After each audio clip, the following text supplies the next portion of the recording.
ঢাকায় ছিলাম, আমার শ্বশুর বাড়িতে।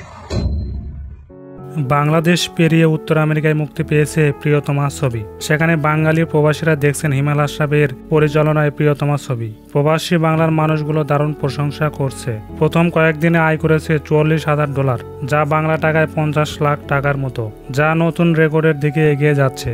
সজীব সব থেকে স্ট্যাটাস দিয়ে নিশ্চিত করে বলেন, $40,000 ইনকাম করেছে প্রিয়তমা ছবি। তিনি আরও বলেন, হলিউড সিনেমার মহা উৎসব চলছে এই সময়। এত কম্পিটিশনের ভিতরে অনেক ভালো কিছু করছে প্রিয়তমা ছবি। শুরুতে ইনকামের দিক থেকে বাংলা ছবি আমেরিকার ইতিহাসে এখন 4 নম্বরে আছে প্রিয়তমা। 1 নম্বরে যেতে হলে প্রিয়তমা ছবিকে $1 লাখ ইনকাম করতে হবে। তাই নতুন করে রেকর্ড করতে যাচ্ছে প্রিয়তমা। দীর্ঘ সময় এই ছবি ইনকাম করতে পারলেই নতুন ইতিহাস হবে।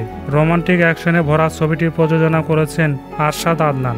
সাকিবের বিপরীতে অভিনয় করতে দেখা গেছে কলকাতার ইদিকা পালকে, এবং ভারতে এই ছবিটা মুক্তি দেওয়ার কথাবার্তা চলছে। প্রিয়তমা ছবি এখন মোট 150 সিনেমা হলে একযোগে প্রচার হচ্ছে।